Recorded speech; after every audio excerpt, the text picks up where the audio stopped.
Like, so alright, what's up guys? Cav Collects here, and it's time for another awesome review. And I have something super exciting to review right now. Something I managed to get a little bit early, and that is going to be the Skullector Tim Burton Corpse Bride Emily doll. What the fuck? Like, literally, we got this leaked like probably like a year ago, I would say, like probably a little less than a year ago, and we're finally now getting it in August. Such a weird thing, especially like a summer release that has like a very kind of like Halloween-y doll. I mean, its collectors are always gonna be really spooky-ish, but honestly, she would have been like a perfect little like fall release, I feel, you know? But still, super happy to have her, and finally happy to have her. But I already did my little unboxing and everything. I kind of like botched the first review I made when I was actually unboxing her, so I'm just kind of doing like a post unboxing video, more of just a review, I guess, for the most part. But I do want to go over some of the things with the box. So first things first, the box itself looking gorgeous. All right, of course we got a picture of Emily right here, a nice little side profile, or a partial profile. All right, but when you turn it and angle it this way, you can actually see like her kind of like full face and full getup, and she looks absolutely stunning. I'm absolutely obsessed with her, and I'm super happy that we finally have her. So yeah, loving how this finally, how this actually came out. Right, going to the back now, it does show you kind of like little partial, kind of like land of the living, going into the land of the dead, kind of like getup. I really do love that. This is a bridge where kind of like Emily and Victor kind of have like their first kiss, so to speak. So that's pretty cool. And I do like their little, like the way it fades from the bricks down into the whole like spooky world on undead. And of course we do also have Emily here looking beautiful, and we got some little other things going on, some little spooky little get-ups. So I just kind of looks like the Times Square or the town square and everything, which is really awesome. But yeah, really do love that. But yeah, and then going to the side of the box, all right, we do have a little like portrait of her, or a little like nice like full image of her in her dress and just looking gorgeous. Absolutely love that. All right, opening it up, just going over the back real quick. Actually, we open it up, it does have a little kind of like mini little bio or a little description of the movie and the character and the doll and everything. So all right, if you guys want to read that, you totally can pause the video and get a good look at that. All right, and then going to the front of the box, which I'm gonna actually remove everything, so I want to show you guys the inside. We have the little chapel, so that is so pretty. It's not exactly identical. I definitely, there was like some little changes and everything from the film, but still looking amazing. Really nice little backdrop area if you want to keep her in the box. I think this is a really nice little thing to display her in front of, which is really cool. And if you take her out of the box like I did, you could totally have some scenes going on with her kind of in the chapel, so that's really cool. Yeah, love the butterflies, love all that. Yeah, really awesome. All right, now to get to the main part, and that is going to be our doll Emily. All right, so dun.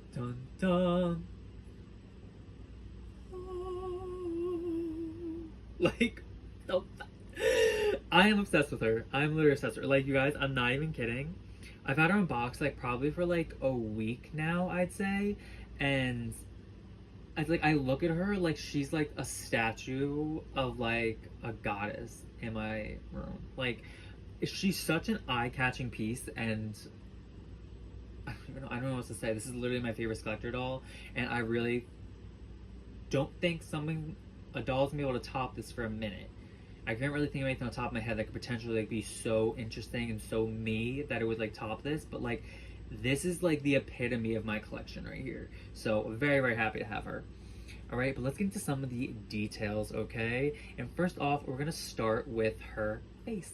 All right, so getting a good look at the face now. Oh, she is just gorgeous. She is stunning. She's amazing. She's the moment.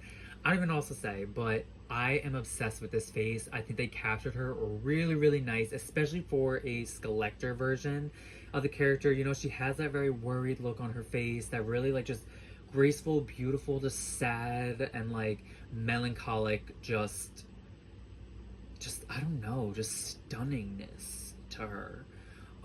You know, the makeup is really nice around the eyes. We have the whole kind of like shadowed, smoky raccoon kind of effect, and a really nice, like, I think it's a purple. It's like a dark blue midnight purple, with a little lighter kind of like lilac kind of like sprinkles around like the edges. So really pretty. Like I said, I love the eyebrows. She has a really kind of just like sad, worried look, and it's just, oh my god, it's so pretty. And her eyes look cool. You know, she has the cool kind of like Tim Burton, really like tiny eyes, kind of similar to like the Sally doll, except the Sally doll was definitely much tinier pupils. But yeah, I'm just, oh, so in love. Right? Do love her lip color too. It's like a nice kind of like magenta cranberry kind of color.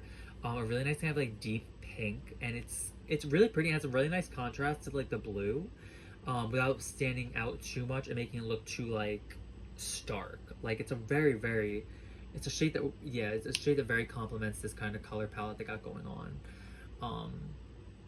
But yeah, and then, oh, and I forgot. On the side of the face, obviously, you know, she's a corpse, so she's like decaying. We have her decayed mouth. So cool, with some little teeth and everything. It's not super detailed, but it's detailed enough, because honestly, I'm happy they did that, because I would not have liked a whole like sculpted piece on the face like that. Like, I don't know, I think the face looks perfect as is, and they went the right route. You know, going a little higher now, we can get a look at the veil kind of like get up, little headdress that goes with it. Really pretty. It's this really nice like kind of like ensemble of flowers and butterflies and these little like pearlescent or like pearly chain type of like pieces. Really nice little spider web type of effect there too. All right. But I'm a big butterfly fan. I think that's something that made me really drew me to The Corpse Bride, and like why it's like one of my all-time favorite movies. Yeah, butterflies and like scary stuff and me, like, put us in a room together and leave us there forever. Like, what? I just love that.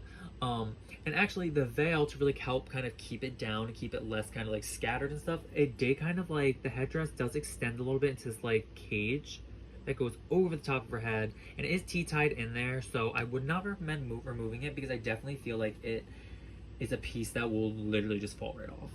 Like, the T-ties are saving it, so I definitely would not recommend getting rid of those. All right. Now, next thing I'm gonna go over now is the veil. So the veil is absolutely beautiful. It's a really nice length and everything. You know, it's, oh my god, it covers from her hair down to the bottom of her dress. Really nice, and it has a nice kind of like blood drip type of like scalloping at the bottom. So really cute there. All right, going to the earrings now. Come on, I mean, this was like, there was only one thing they could possibly have done, and it was this, and it was putting Maggot, who was her little kind of like buddy in the film, kind of like how every Disney princess is a pet. This was her Disney princess pet, a maggot. All right, and it is separated in two pieces, and it's going essentially through her head, which, if you know the movie, he's always coming out of some part of her body. All right, I know it sounds really weird, but if you know, you know. And yeah, so of course on one side we have Maggot's head sticking out, kind of whispering sweet nothings into her ear, and then the other side is just the tail. So really simple, but literally the most effective and probably perfect thing they could have put as her earrings. Just saying. Okay, now it is time to move. Well, you know what? Let me take a look at her hair. I just want to show you guys. Her hair is just really beautiful blue color. It is like glowing blue. It is so nice. It's eerie, it's creepy. You know, I think there might be multiple shades. Like there's like kind of like a navy blue, a little bit of kind of like an indigo, a lighter blue, and they all just become this like really gorgeous, just midnighty beautiful color. Like I love it. I absolutely love it. And she is like I said, she's like a standout piece in my collection right now. Like just looking at her, she just stands like so heavenly. So really awesome. Okay, moving our way down now, we're gonna go over the kind of like, I guess we'll go over the little like arm accessory. So basically the way they're kind of going about the whole like corpse decaying, partial decay effect is they're adding these little kind of like little sleeves on certain parts of her body that kind of are supposed to be like a loose skin, which I know sounds gross, but honestly they could not have done it better, aside from a full sculpt job. But this adds more of an elegance and just more like accessories for the doll, so I'm loving it. But we do have one arm that's full bone, like Skeleta Calaveras, and then one arm that's just more just like humanoid, alright? Nothing wrong with it at all. Alright, the skeleton one they did put the little sleeve on, so that's supposed to be more of like decaying skin. And then we do have a little gold ring at the end of her hand, which is so adorable. Alright, the wedding band does come off too, so be careful. If you remove it, you might not be able to get it back. Or you probably will get it back on, but it might have a tendency to fall off after that. So I'm just going to leave mine on there, but it does have wiggle room, so I'm assuming it does come off. Okay? With the dress now. Oh my god, the dress. We have to talk about the dress. It is gorgeous. It is absolutely gorgeous. I know this is the biggest thing that people were complaining about, but it could not have been done better for, I guess, like what quality Mattel gives us with the Skullector dolls now. But I think they did it really nice. I think it's effective, beautiful, and I don't know, I can't complain. I really can't complain after actually seeing it in person. And I hope that, like, if anyone sees this, that was a little bit of like kind of like a little critic over this dress and everything. I hope this does change your mind, because I definitely think the quality is there somewhat. But yeah. Alright, so getting a look at the top of the dress, we have a whole kind of nice little silhouette, like a standard just sleeveless gown. They do put a nice little scalloping, kind of like a little ruffle tool around the breast area, so that's a really nice little pop of flare, especially because, you know, she doesn't have a necklace or anything, so we do want something. I do feel like something should have been there to really help kind of bring it out, and I think that was a really nice touch. So really, really cute. The original dress does have kind of more of a bodice piece that just flares out into the rest of the dress, but this is just one continuous piece, which honestly they separated enough and added this little belt thing, which kind of does help give that illusion, so I'm not too mad. But one of my favorite things about this dress is, well, not even the dress, but I guess like the way they styled it, was a little opening that they made so you can see her ribs, and that is actually her rib cage. So I will put photos here just to show you guys what it looks like without the dress on, because I'm not going to undress her on the camera. It was like a lot of work, and honestly I'm just like, don't want to do it. So yeah, alright, so I will show that. But going down to that actual belt piece, it's cute. It's cool. It's Tim Burton. It's definitely Tim Burton. It's giving the spirally, like branchy kind of effects. It's giving just everything that we like about Tim. Like, it's, yeah, very whimsical, very creepy whimsical. Alright, some butterflies on there as well, or a butterfly. Oh no, there's a few butterflies, but there's one that's like painted blue, and the rest are kind of just like blended in with the rest. Really cute. We also have some little pearl kind of like things going on. It's giving like kind of like the Morticia doll type of like pearling kind of design they were doing, which I love. I think the pearls actually look really nice. So that is pretty cool. Right, and it does unbutton in the back, kind of similar to any of the rest of the belt-like pieces. Okay.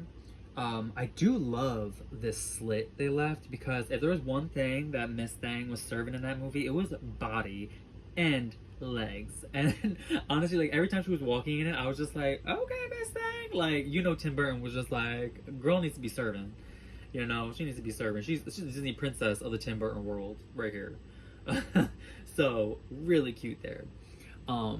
Really cute, and I love that. Alright, and she does have one leg that is, you know, bone, just like in the movie, and do the whole little same thing with the little tool piece here to really give that decaying skin effect. So very nice there. And now going actually over the dress itself though, so this is the material. So it's 3 layers. Okay, we got a kind of like purpley periwinkly type of tulle. We have a lighter blue tulle, and then we have that lace material. And I mean, the lace is a pretty nice material. It's like a nice heavy duty, well, not heavy duty, but I mean, it's a nice sturdy lace. So I definitely don't think it's gonna rip, obviously, unless you like rip it, like you pull on it really hard. But I mean, you could still pull and it's not gonna rip. It definitely has a little buoyancy to it, so that's really nice. And the cool thing is too, it's like a whole kind of like spiderweb lace. All right, so that's pretty nice, and it's like spiderwebby flowers. I don't even know really what exactly is going on, but I love it. I think it looks really cool. It has a really nice detail and pattern to it, so awesome there. Okay, and now finally we're just gonna get down to the shoes. All right, love them or hate them, The object heals are still here. I personally love them. I love the Nelson in movies. I think it just adds more of a collector kind of staple vibe to it. So, really cool there. Alright, so one has the bones of Scratchy, something like that. Whatever. It was Victor's dog growing up that she gifted him as a wedding gift. So that was really cute. Love that. Right, he's not painted at all, but still really nice. And the other one is actually, I think, like kind of just pieces of the branch that I think was a piece of the branch that he used when he was like doing his whole little wedding vow thing that ultimately unleashed her. So that's cool. Right, and the actual shoes themselves are gorgeous. She was originally wearing a pair of white pumps and everything in the movie, but these are so much cuter. I love the detailing with the pearls, flowers, little whimsical, little spirals and stuff going on. There's a lot going on with these shoes, and I love them. I think they're cute. And honestly, keep the object heels. I'm here for it. I know a lot of people don't like it, but object heels are fun. So, yeah. But, guys, I'm dumbfounded. This doll is amazing. This doll is literally amazing. But that's pretty much it for the review. Like I said, this doll is phenomenal. She is gonna have a wide release, so don't worry if you don't get her on Mattel Creations. Walmart and Amazon are also gonna have her. Target might as well. Kind of similar to the Lydia and Beetlejuice pack. So I guess they're gonna start doing that. They're gonna kind of release a little mixture of Skullectors that are solely Mattel focused and some that are getting wide releases. This one is definitely one that I think deserved the wide release. I mean, this Corpse Bride is a fan favorite character. She's very popular. You know, and honestly, I feel like everyone should be able to get a chance to get her. And honestly, I want one in box. I want her out of box. I even want one to have fun and play with, maybe when it goes on sale, do some other things. Like, this doll is something that I definitely can see myself having multiples of. So, yeah. But yeah, I don't know, guys. I don't know. Leave in the comments below, who is your favorite Skullector doll thus far? Like I said, she's definitely mine. And honestly, like, I can't even think of a character that I feel like would beat her. I know. But yeah. Alright? And if you didn't already, subscribe. You know, I might be throwing up some videos here and there, which is pretty fun. Alright? Also, follow me on my Instagram, nerdyboy95, alright? I just post a bunch of fun stuff. Photos of things I get, random memes, this, that, and the third, you know. But alright, that's it for this review. I hope you enjoyed, and I'll see you guys next time on Kev Collects. Peace!